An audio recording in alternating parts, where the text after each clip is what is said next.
शुभविवाह या मालिकेच्या येणाऱ्या भागामध्ये मालिकेमध्ये जबरदस्त ट्विस्ट आलेला आहे।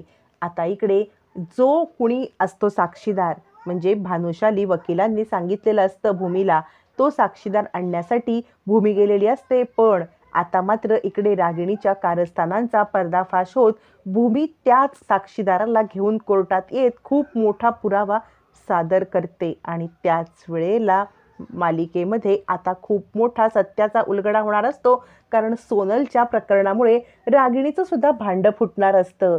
या सगळ्यामध्ये आता मात्र भूमीने खूप मोठा पुरावा म्हणजे साक्षीदार आकाशच्या केबिनच्या प्रिमायसेसच्या बाहेरचं सुद्धा CCTV फुटेज आणलेलं असतं। एक नाही तर 3 पुरावे असतात सोनलच्या विरोधात आणि त्याच पुराव्यांच्यामुळे रागिणी सुद्धा कशी दोषी आहे हे सगळं भूमी समोरच नाही, आजी समोरच नाही, महाजन परिवारासमोरच नाही तर कोर्टासमोर येणार आहे।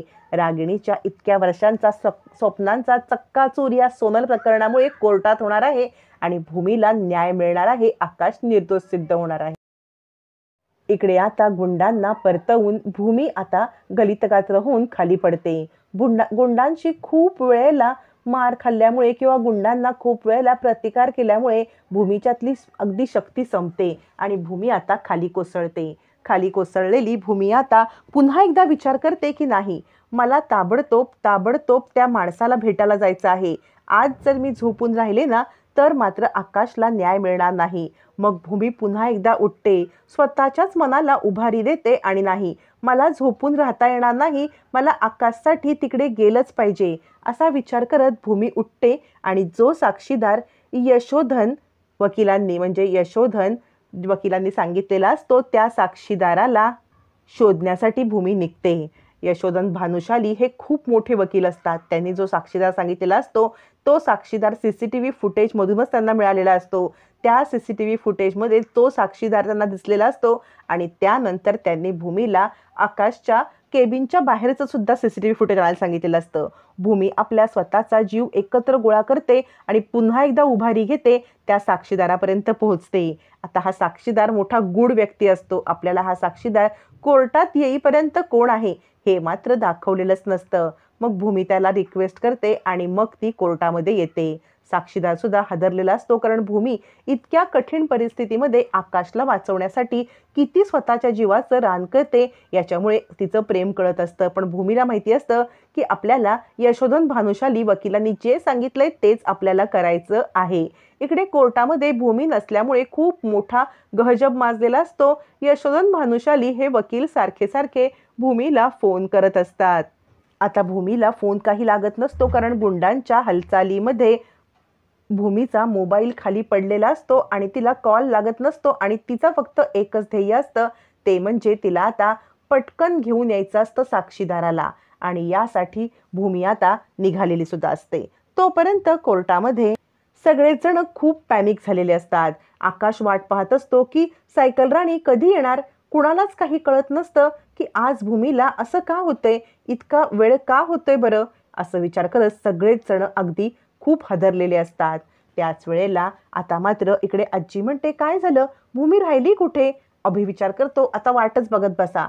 भूमी कुठेही राहिलेली असली तरी ती कोर्टात मात्र 100% येणार नाही आणि तुमच्या सगळ्यांची वाट लागणार। माधवराव म्हणतात, आपण एक काम करूया, आपण फोन लावून बघूया भूमीला। माधवराव कंटिन्युअस कॉल करत असतात पण भूमीचा कॉल काही लागतच नाही। आता मात्र सगळ्यांनाच खूप मोठा धक्का बसतो। आता भूमीची काळजी वाटायला लागते। माधवराव म्हणतात, भूमीच्या मागावर तर कोण नसेल ना?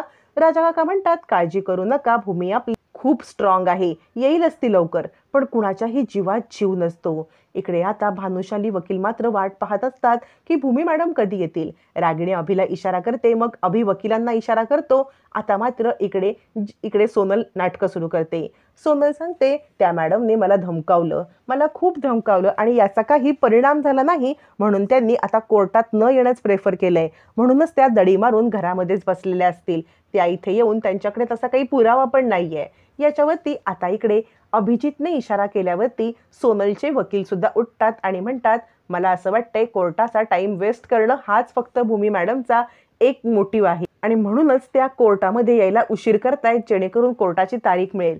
तर मला असं वाटतंय तुम्ही कोर्टाची पुढची तारीख देण्याच्या ऐवजी जज साहेब तुम्ही ना लवकरात लवकर निकाल लावा. जज साहेब म्हणतात हे बघा अजून आपण 15 मिनिटं थांबू शकतो, नाहीतर या केसची पुढची तारीख नाही तर मी डायरेक्ट निकालच लावून मोकळी होईन. असं म्हणत असताना आता मात्र यशोधन भानुशाली वकील आहेत ते आता एक युक्ती करतात. ते म्हणतात आपण ना भूमी मॅडम येईपर्यंत आकाशची बाजू ऐकून घेऊया का? आणि आकाशला ते मोटिवेट करतात की आता सायकल राणीची खिंड तुलाच लढवायची आहे.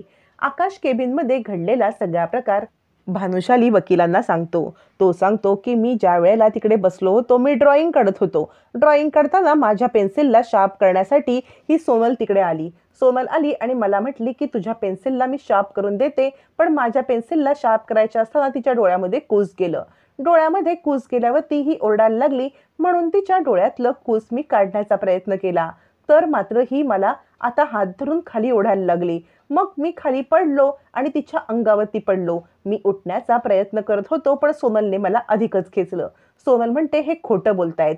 आता इथे उपयोगाला येतं ते म्हणजे शैलेश वर्तक डॉक्टरांनी दिलेलं सर्टिफिकेट. शैलेश वर्तक डॉक्टरांनी दिलेलं सर्टिफिकेट दाखवत भानुशाली वकील सांगतात हे आहे एका मानसोपचाराचं सर्टिफिकेट ज्यांची ट्रीटमेंट आकाशवरती चालू आहे. असं म्हणत कोर्टासमोर ते सर्टिफिकेट सादर केलं जातं की ज्याच्यामध्ये हे लिहिलेलं असतं की आकाश हा एक असा मानसिक रुग्ण आहे की त्याची मानसिक अवस्था अगदी छोट्या मुलासारखी आहे, जी छोटी मुलं कधीही खोटं बोलू शकत नाहीत. आता ह्या सर्टिफिकेटने पूर्ण केसच ट्विस्ट होते. आकाश खोटं बोलू शकत नाही असं मेडिकल सायन्स सांगतंय, डॉक्टर सांगतायत, त्याची मानसिक अवस्था सांगते, मग खोटं कोण बोलतंय? खोटं तर मोठी मानसिक अवस्था असलेली किंवा नॉर्मल असलेली सोनलच बोलते. आता इथपर्यंत पोहोचल्यावरती एक आशेचा किरण वाटायला लागतो. रागिणी विचार करते हा तर वकील जास्तच हुशार निघालाय, फी दाबून घेतलाय पण हा जास्तच उड्या मारतोय.